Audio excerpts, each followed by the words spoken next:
자, 우리 옆에 있는 분들과 함께 이렇게 한번 인사해 볼까요? 메리 크리스마스입니다.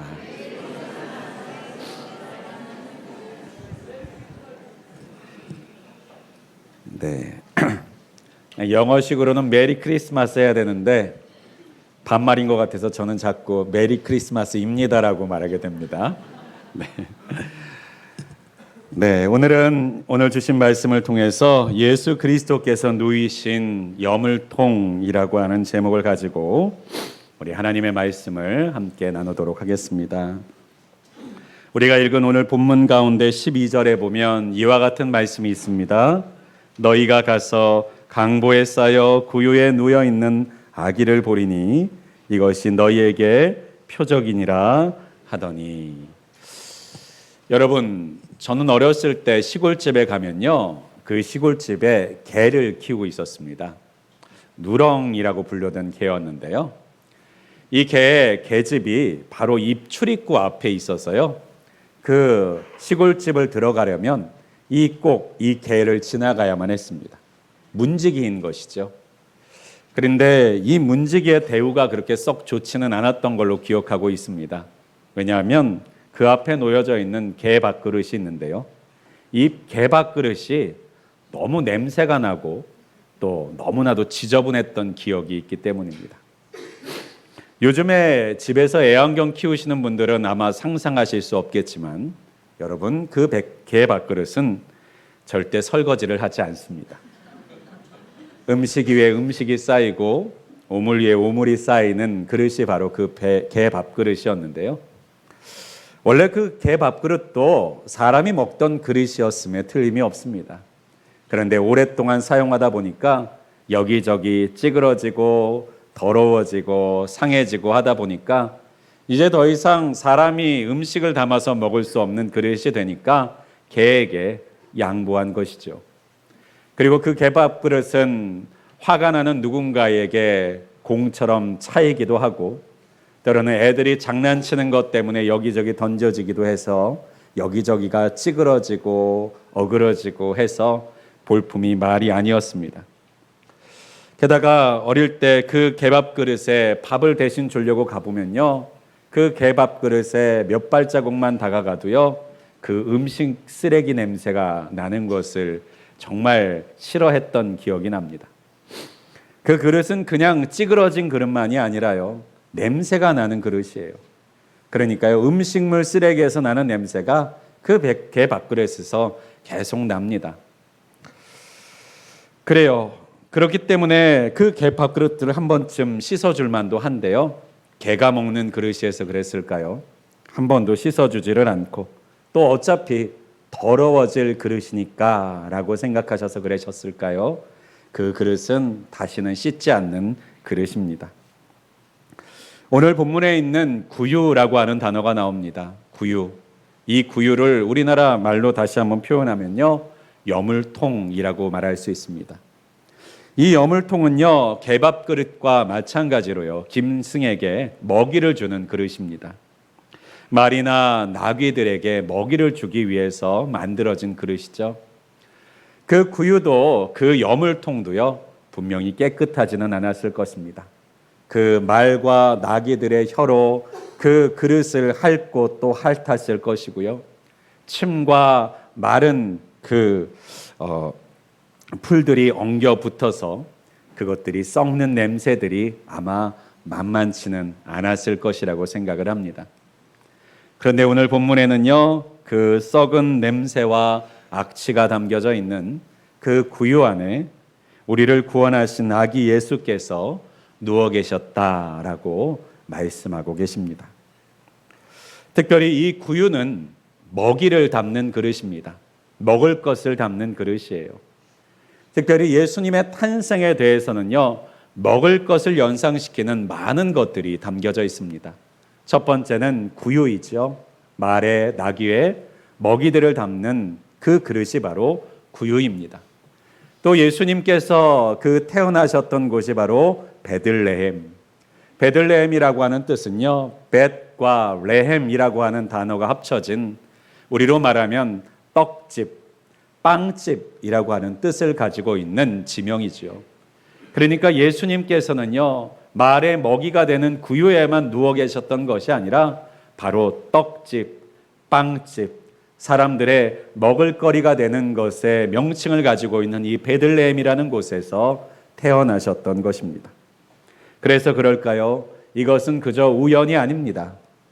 요한복음 6장 48절에 보면 예수님 스스로도 자신을 생명의 떡이다 라고 말씀하시면서요, 하늘에서 내려오는 떡이라고 예수님 자신을 표현하셨습니다. 그리고 나는 하늘에서 내려온 살아있는 떡이니 사람이 이 떡을 먹으면 영생하리라. 내가 줄 떡은 곧 세상의 생명을 위한 내 살이니라 하시니라 라고 말씀하셨어요.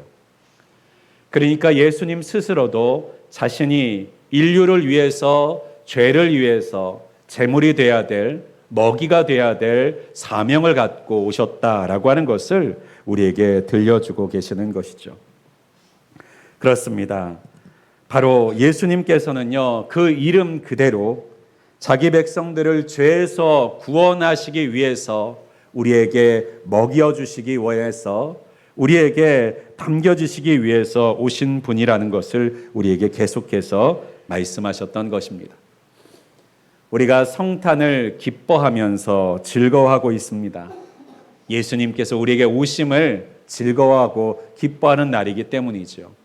그런데요, 여러분, 이 날을 잘 생각해 보시면요, 이 날이 예수님께서 이 땅에 오신 날이라는 것을 우리가 생각해 본다면요, 이 땅은요, 하나님 입장에서는요, 참으로 슬픈 날이 아닐 수 없습니다.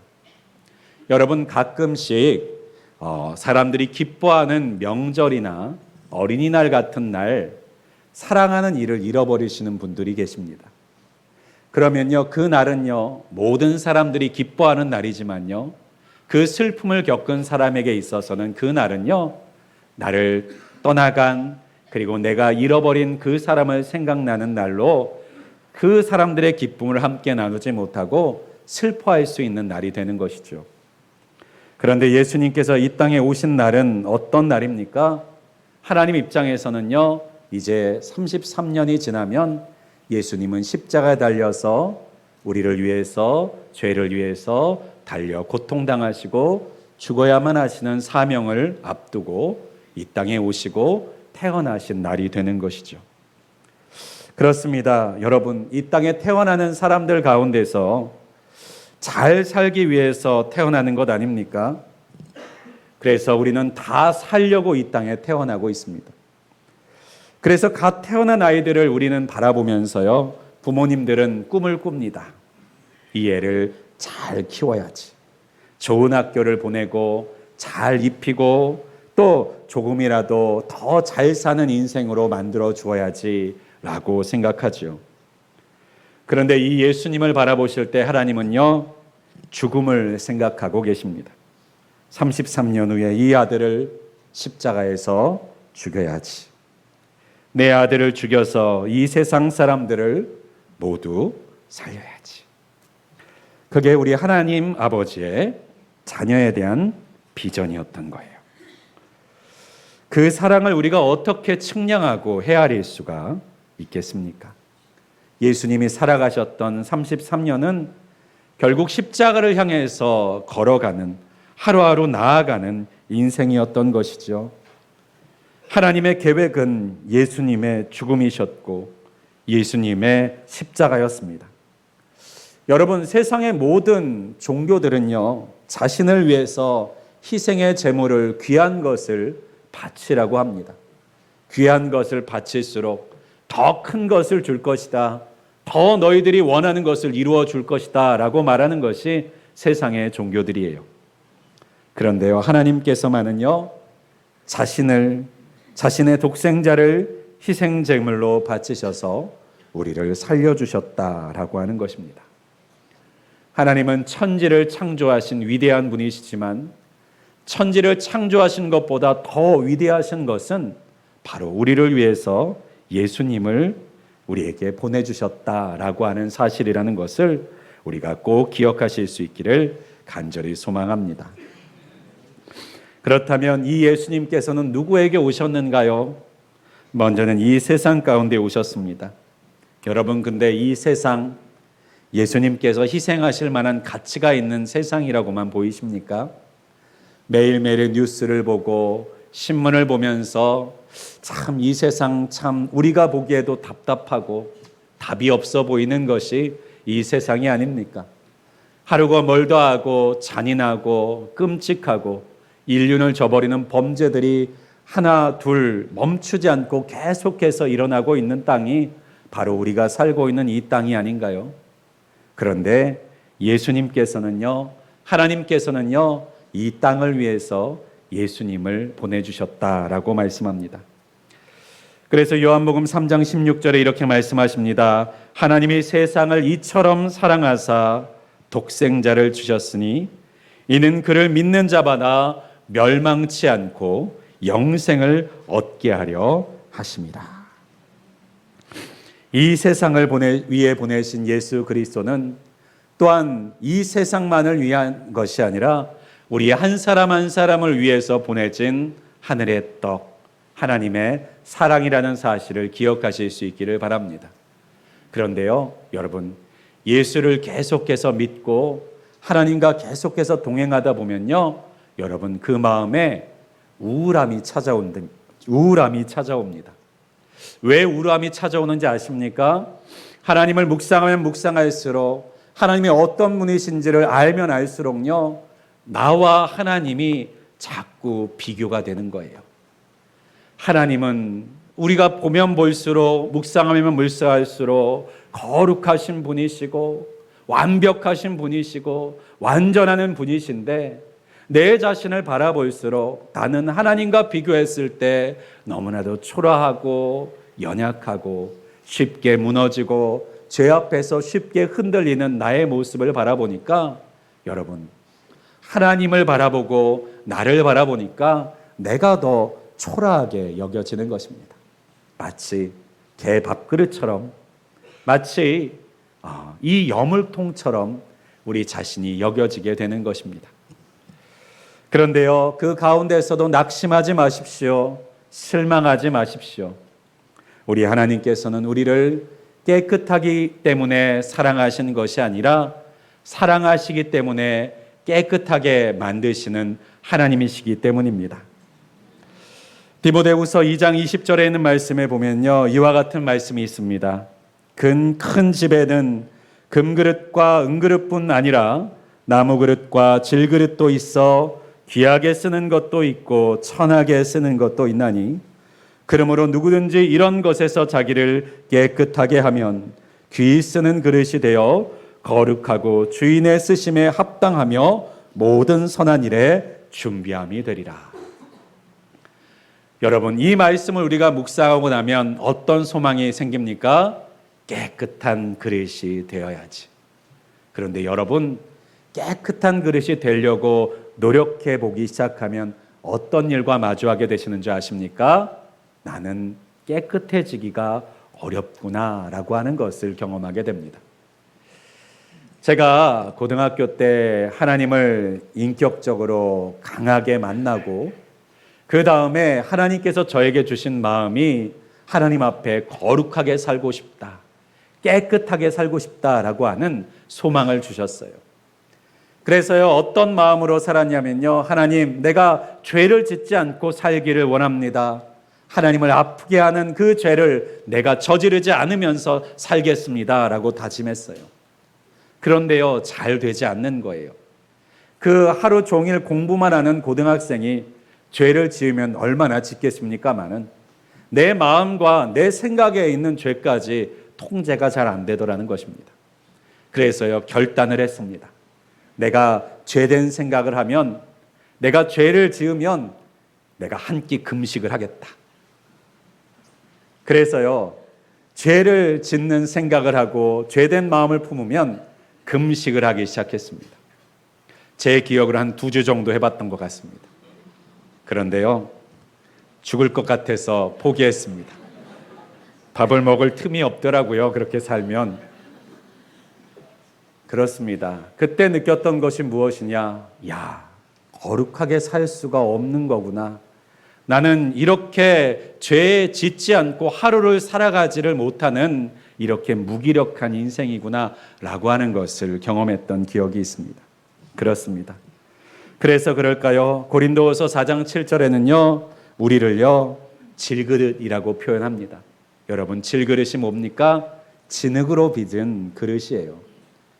요즘 같으면 우리나라의 기술로 유약도 바르고 깨끗한 그릇을 흙이라도 만들겠지만, 옛날의 질그릇은 무엇입니까? 그냥 진흙을 구워서 만든 그릇이에요. 깨어지기도 쉽고 더러운 것도 묻기 쉽고 오염되기도 쉬워서요, 한번 음식으로 물들고 나면 지을 수도 없는 그릇, 그것이 바로 질그릇입니다. 그런데 우리 주님께서 뭐라고 말씀하시냐면요, 우리가 이 보배를 질그릇에 가졌나니 라고 말씀하고 계십니다. 여러분, 예수님은요 그릇을 가리지 않고 우리에게 찾아오신 거예요.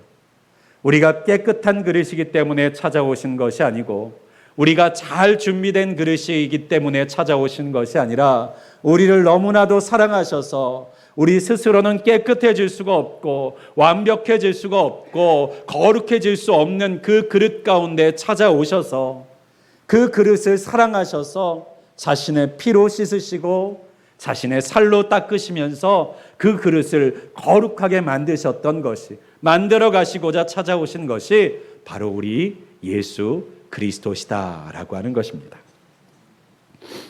오늘 이 자리에 있는 우리 모두가 하나님의 깊은 은혜의 자리에 나아가게 되면요, 우리가 여물통 같다는 생각을 하시게 될 겁니다. 아니면요, 더 원초적으로 개밥그릇 같다는 생각이 드실지도 모르겠습니다. 그러나 여러분, 사람은 필요 없다 하여 버린 그릇, 어차피 더러워질 거니까 라고 말하면서 씻지 않는 그릇이지만, 하나님께서는 그 그릇된 우리를 사랑하여 주셔서 날마다 예수 그리스도의 보혈로 씻으시고 성령의 섭리를 따라서 닦아가시고 구겨진 것들을 펴나아가시며 깨어진 것들을 메워 나아가시며 하나님께서 보배를 담으시는 귀한 그릇으로 만들어 가시기 위해서 우리를 부르셨다는 사실을 꼭 믿으실 수 있기를 주님의 이름으로 간절히 축원드립니다. 그러한 존재로 부르신 여러분 가운데 하나님의 눈과 시선이 있는 줄을 믿습니다. 여러분, 오늘 본문의 이 구유는요 참 초라한 통입니다. 아무도 주목하지 않을 만한 통이에요. 그런데요, 하나님의 시선이 어디 있었을까요? 헤롯이 살고 있었던 화려한 왕궁에 있었을까요? 아니면 사람들이 북적거리고 있는 그 요셉과 마리아가 들어갈 수 없을 만큼 사람으로 가득 차 있는 따뜻한 여관방이었을까요? 아니요. 하나님의 시선은 이 마국간 그 구유 한가운데 하나님이 가지고 계시는 최고의 스포트라이트를 가지고 그것을 비추고 계셨음이 틀림없다는 사실을 기억하실 수 있기를 바랍니다. 왜 하나님의 시선이 그 구유에 있었는가요? 예수님이 그곳에 누워 계시고 계셨기 때문입니다. 여러분, 그런데 우리에게 주신 놀라운 은혜가 무엇입니까? 우리를 하나님의 성전이라고 부르세요. 왜 하나님의 성전이라고 부르십니까? 우리 안에 그 예수 그리스도께서 내주하게 하셨기 때문에 우리를 하나님의 성전이라고 부르시는 것입니다. 하나님의 시선은 어디 있을까요? 바로 하나님이 머무시는 곳, 예수 그리스도께서 머무시는 그곳을 주목하고 계시는 줄을 믿습니다. 여러분, 드라마를 볼 때요, 옛날에 대장금이라는 드라마가 있었는데요, 이 대장금에서 대장금을 하는 역할이 그 수락관, 그 왕궁에서 가장 낮은 지위에 있었던 사람이 바로 그 대장금 아니었습니까? 그런데요, 이 드라마를 보다 보면요, 거기에는 왕도 나오고 중전도 나오고 상궁도 나오고 유명한 대신들도 나오지만요, 여러분, 그 모든 사람들은요 다 조연이고 엑스트라입니다. 거기에 주인공은 누굽니까? 바로 장금이죠. 바로 하나님께서 이 세상을 바라보실 때 하나님의 시선이 머무는 하나님께서 주인공이라고 생각하시는 사람이 누구입니까? 대통령일까요? 아니면 미국의 바이든일까요? 아니면 세상의 재벌들일까요? 아니면 세상에서 능력 많고 뛰어나다고 신문에 오르내리는 그러한 사람들일까요? 하나님께서 주목하시는 하나님의 구원의 역사의 드라마 속에서의 주인공은요, 바로 예수 그리스도께서 머물고 계시는 그 사람, 예수 그리스도를 품고 있는 그 여물통과 같은 인생이 바로 하나님의 나라의 주인공이요, 하나님의 극본 가운데 가장 스포트라이트를 받고 있는 바로 그 사람이라는 사실을 여러분 기억하실 수 있기를 바랍니다. 세상은 유명한 사람을 주목하여 보지만 천국에서는요, 예수 그리스도를 닮고 있는 사람을 주목하고 있는 줄을 믿습니다. 세상에는 권력이 많고 돈이 많은 사람들을 주목하지만 천국에서는 바로 예수 그리스도께서 누워 계시는 그 질그릇과 같은 인생을, 그리고 여물통과 같은 개밥그릇과 같은 인생을 우리 하나님께서는 가장 주목하고 계시다는 사실을 기억하실 수 있기를 간절히 소망합니다. 그 주님의 시선을 기억하며 그 놀라운 영광을 주신 하나님 앞에 오늘도 이 성탄 감사를 통해서 감사하고 찬양하고 경배하고 영광 올려드리는 우리 모든 늘빛의 성도들이 되실 수 있기를 주님의 이름으로 간절히 축원드리겠습니다. 기도하겠습니다.